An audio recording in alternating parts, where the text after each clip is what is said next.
Hello বন্ধুরা, আসসালামু আলাইকুম। কেমন আছেন সবাই? আশা করি সবাই খুব ভালো আছেন। এই তো আলহামদুলিল্লাহ আমরা অনেক অনেক ভালো আছি। ওয়েলকাম জানাচ্ছি নতুন একটা ভিডিও দেখার জন্য। তো সকালবেলা উঠে আজকে আমার একদমই বাজার নেই। এই তো মাসের শেষ, আসলে মাসের শেষে বাজার সব কিছু শেষ হয়ে যায়। মাছ মাংস একদমই নেই ফ্রিজে। পুরো ফ্রিজটা আমার ফাঁকা হয়ে আছে। এদিকে আকাশে অনেক মেঘ করেছে, কিন্তু তারপরেও ভাবছি একটু বাজারে যাব, মাছ নিয়ে আসবো।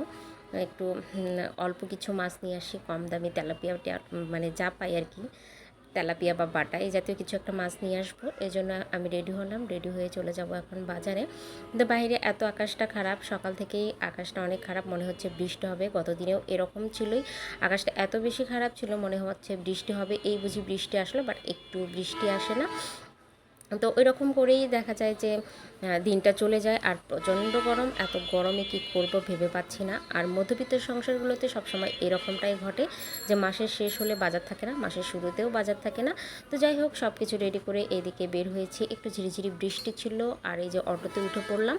অটোতে উঠে এখন যাব বাজারে। বাজার খুব একটা বেশি দূরে না, একটু গেলেই হবে, হেঁটেও যাওয়া যায়। অটোতে 5 টাকা ভাড়া। আর এইদিকে অটোতে করে গেলে একটু তাড়াতাড়ি হবে, যেহেতু বৃষ্টি আসতেছে। আর এই যে কথা বলতে বলতে আমি প্রায় বাজারের কাছাকাছি চলে এসে গেছি।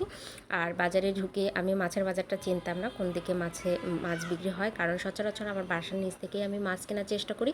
তো বেশ কয়েকদিন যাবৎ সেখানে মাছের দোকানদার বসতেছিল না। কেন বসতেছিল না আমি জানি না, ঝড় টড় চলে গেল। তো এই জন্যই আমার একদমই ফ্রিজ ফাঁকা হয়ে গেছে।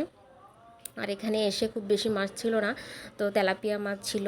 আর এইদিকে এই ছোটো মাছটা ছিল। তো আমি ভাবছি তেলাপিয়া নিব, এটাও নেব। তো দুইটাই নেওয়ার চেষ্টা করতেছি। আর তেলাপিয়া মাছটা খেতে আমার কাছে অনেক বেশি ভালো লাগে। অনেকে মনে করেন যে তেলাপিয়া মাছ সস্তা মাছ, খেতে ভালো লাগে না, বাট আমি খেতে খুব খুব পছন্দ করি। আর যেহেতু কাটা কম, সেহেতু রাপ্তা খেতেও পছন্দ করে তেলাপিয়া মাছটা। তো এখান থেকে আমি তেলাপিয়া 1 কেজি নিলাম, আর ছোটো মাছটা 1 কেজি নিলাম। আর এদিকে শিং মাছগুলো আছে, তাজা তাজা শিং মাছ, তবে নেব না শিং মাছ, একটু দামও বেশি, দ্বিতীয়ত আমার কাটতেও অসুবিধা হবে, সেই জন্য শিং মাছগুলো নিলাম না। আর এদিকে বাজার শেষ করে আবারও চলে আসলাম বাসায়। আর মাছগুলো কেটে নেব, ভালোভাবে বেছে কেটে টেটে নেব, নিয়ে ছোট ছোট করে আর কি ফ্রিজে রেখে দেবো। তো মাছগুলো কেটে ধুয়ে এরকম করে আমি ঝুড়ির মধ্যে রেখে দিয়েছি। এরকম করে পানি ঝরাইলে কি হয়, বরফটা বেশি জমে না, ফ্রিজে রাখলে জাস্ট মাছটাই বরফ হয়ে থাকে। তো সেই জন্য সবসময় চেষ্টা করি এরকম একটা ঝুড়িতে রেখে দিতে, মাছগুলোর পানি ঝরে যাওয়ার জন্য। তো সবাই ভালো থাকবেন, সুস্থ থাকবেন, আল্লাহ হাফেজ, টাটা।